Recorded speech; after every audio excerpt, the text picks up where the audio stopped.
संगत अस्सलाम वालेकुम। अॼु हीअ ॿारहीं शरीफ़ जी रात आहे, 12 रबीउल अव्वल जी रात आहे। संगत असां वटि हे सूरतां जेके ईंदा आहिनि ॿुधण वारा, हर महीने जी पंहिंजी ओताक ते शिकारपुर शहर ऐं असांजो शिकारपुर ज़िले हेडक्वार्टर आहे। इहो डिवीज़न लाड़काणो आहे ऐं सूबो सिंध, मुल्क पाकिस्तान, खंड एशिया खंड में ये हमारा जो मुल्क है पाकिस्तान है, इसमें हमारा ज़िला शिकारपुर है, डिवीज़न लाड़काना है। उसी में जो हमारा ज़िला शिकारपुर है, शिकारपुर जो शहर है, सिटी है, उसके हेडक्वार्टर में शहर में हमारा घर है और हमारा ये बैठक है जहाँ पे हर माह की रबीउल अव्वल या 12 की रात मुस्तफ़ा पाक के इसम पाक पे मनाया जाता है। ये जो महफिल होती है, पहले हमारा लंगर होता है, लंगर के बाद महफिल होती है, कभी नात होती है, कभी ये शायर होते हैं, यानी कि हम साफ सिंधी में उसको सुगड़ कहते हैं, वो भी हैं।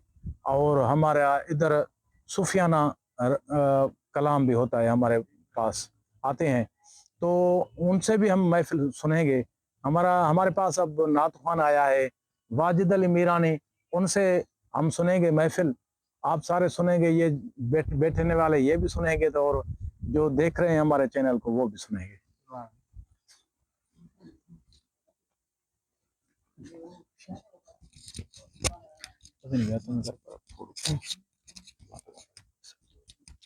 सभी दिल हुजूर सा सलात जो नजरान वाक़ई बाज़ा में सल्लल्लाहु अलैहि या रसूल अल्लाह वसल्लम अलैका या हबीब अल्लाह। हाँ ओ केहड़ी करे केहड़ी कया, केहड़ी करे केहड़ी कया सना सरदार जी, सजन मिलो आ सिंगार जी, मदनी मिलो आ सिंगार जी। ओ केहड़ी करे केहड़ी कया, केहड़ी करे केहड़ी कया सना सरदार जी, सजन मिलो आ सिंगार जी, मदनी मिलो आ सिंगार जी। भर में गुलाब जो बिन बागा, मोतर थी वियो पो भी दिमागा। भर में गुलाब जो बिन बागा, मोतर थी वियो पो भी दिमागा।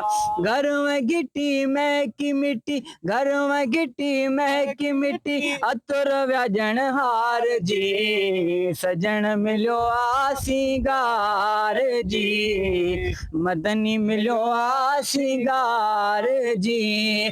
जुल्फन के दिनी सीध भी पई हुई, का तकलीफ न जी जल कई हुई।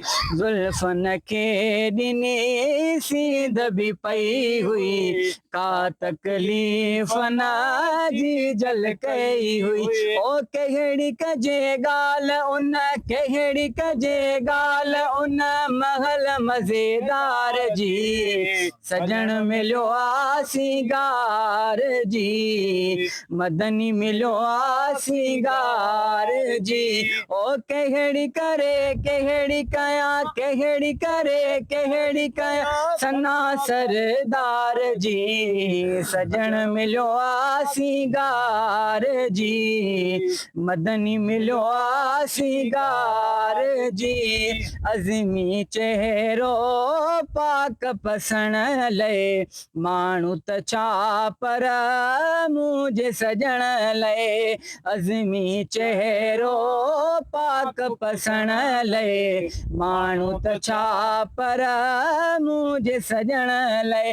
परिंदा पखी आया रखी, परिंदा पखी आया रखी, आरज़ू दीदार जी, सजन मिलो आ सिंगार जी, मदनी मिलो आसीगार जी ओ केहड़ी करे केहड़ी कया केहड़ी करे केहड़ी कया सन्ना सरदार जी मदनी मिलो आसीगार जी सजन मिलो आसीगार जी